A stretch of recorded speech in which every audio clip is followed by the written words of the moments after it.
पिढ्यासारखे आपण चालत आलेलो आहे. तर आपल्याला कसं वाटतं?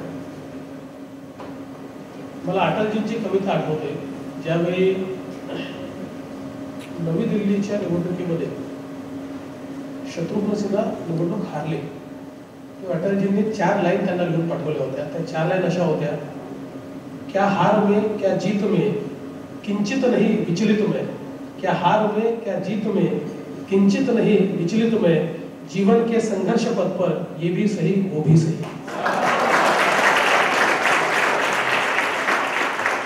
आपकी जो कविता है ये कुछ अलग संदेश दे रही है.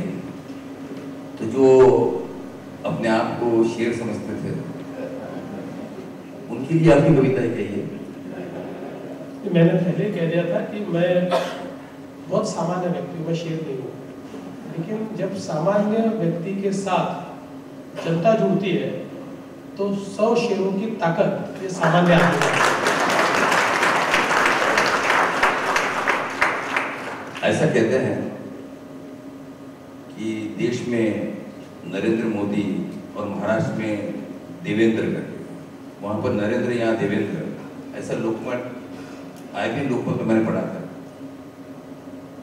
उसके ऊपर बड़ी क्रिटिसिज्म भी हुई थी और क्रिटिसिज्म ये हुआ था उसके ऊपर कि जैसे कि मोदी जी अपने आप को प्रोजेक्ट कर रहे हैं वैसा उसी प्रकार से आपने महाराष्ट्र अपने आप को प्रोजेक्ट किया करके.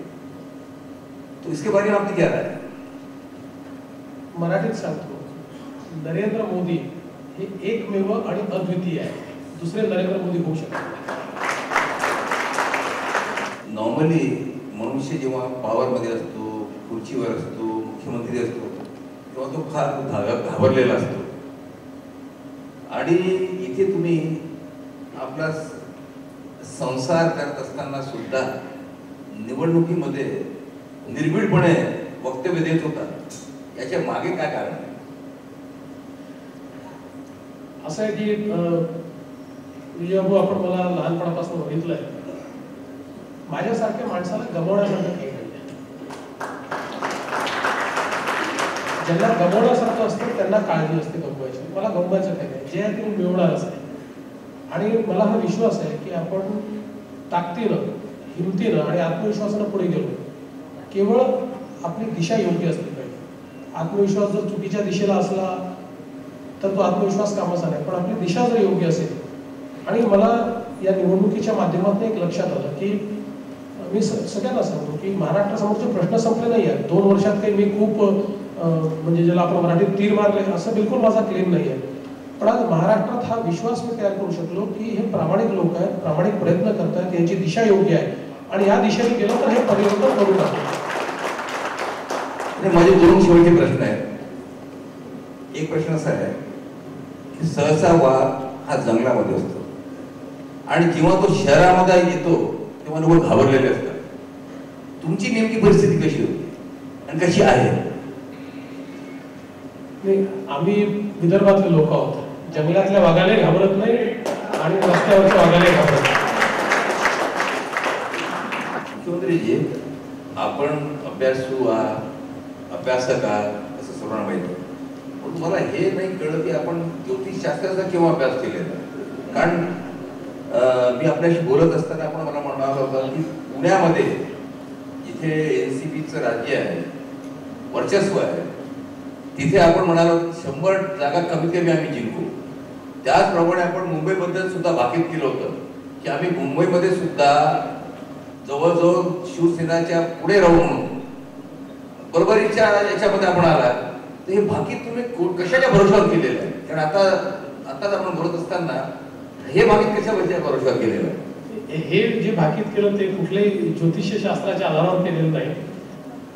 लोकांमध्ये गेल्यानंतर लोकांचा जो रिस्पॉन्स दिला होता, मी आपल्याला सांगतो की पुण्यामध्ये मला याहीपेक्षा जास्त जागांची अपेक्षा होती. मला असं वाटत होतं की 105 ते 110 जागा येतील.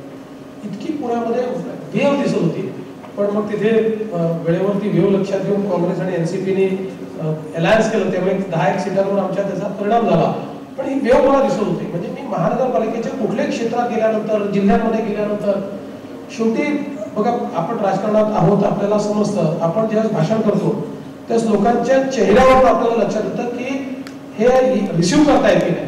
म्हणजे मी एक छोटंसं सांगतो की मी ज्यावेळेस प्रचाराला जातो म्हणजे माझ्या मतदारसंघामध्ये, त्यावेळी एक सिंपल गोष्ट मी करायचं की आपण जात असताना जो समोर माणूस दिसेल त्याच्या डोळ्यात डोळे घालून आपण एक स्माईल द्यायचं. त्यांनी स्माईल उलट दिलं तर समजायचं की आपला, आणि त्याने रागाने पाहिलं तर समजायचं गेलं. त्याच्यामुळे लोकांच्या चेहऱ्यावर हे लक्षात येत होतं की लोक आपल्या सोबत आहेत, आणि म्हणून त्याच्या आधारावरच ते भाकीत केलं होतं. त्याला कुठल्याही ज्योतिषशास्त्राचा आधार नव्हता. मुंबईचा गणित तुमचं कसं चुकलं? हवामान जे हवामान तुम्ही जे आता बोलत होता तो मुंबईचं हवामान कसं चुकलं? मुंबईमध्ये आम्हाला अपेक्षा एवढीच होती, एक 7-8-10 सीटा आमच्या ज्या आहेत या 200 मतांनी जवळजवळ 100च्या 50च्या आत 8 ते 10 सीटा गेल्या. म्हणजे 20 मतांनी गेली आहे, 32 मतांनी गेली आहे, पण ते ठीक आहे. मला असं वाटतं की आता म्हणजे त्या राजकारणामध्ये जर तरला अर्थ नसतो, पण आय एम हॅपी. म्हणजे 82 जागा मुंबईमध्ये, 31 जागेवरनं 82 जागांवर जाणं मुंबईमध्ये, मला असं वाटतं की ही खरोखर म्हणजे लोकांनी खूपच विश्वास दाखवला. म्हणजे ज्याच्यावर तो आपल्याला असं वाटतं की ज्या पद्धतीचं पूर्ण राज्यामध्ये वातावरण निर्माण झालं आहे, आपलं सरकार धोक्यामध्ये आलेलं आहे. आता सरकार तर बिलकुल धोक्यात नाहीये, पण सरकार अगदी स्थिर आहे, सरकारला काहीच होत नाही. पण आता म्हणजे सूर्यभाऊ असतील, मी असेल, आमची सगळ्यांची रात्रीची झोप उडाली आहे. कारण लोक जेव्हा इतका विश्वास दाखवतात त्यावेळी तुमची जबाबदारी ही 4 पटीने वाढली असते. म्हणजे आता असं आहे की जे केलं त्याच्यावर लोकांनी दिलं, पण आता डिलिव्हर अजून करावं लागेल. डिलिव्हर नाही केलं तर लोक हा विश्वास दाखवणार नाही. तुम्ही तसे झोपता कुठे? आता जे काही झोपायचं त्यातले 2 तास गेले. म्हणजे आपल्या मुख्यमंत्र्यांना रात्री जर आपण 2 वाजता जरी 2:30 वाजता जरी SMS केलं तरी त्यांचं उत्तर येतो. म्हणजे आता कोणतं अजून किती जागणार आपण?